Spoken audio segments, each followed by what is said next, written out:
masalah kurva patriotik baik itu posna dalam sebetulnya apa nih dan juga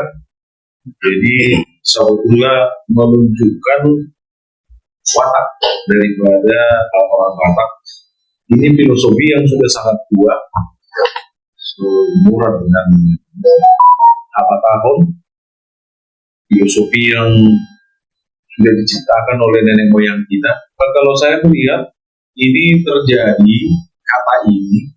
tentu sudah ada perbedaan sebelumnya dan ketika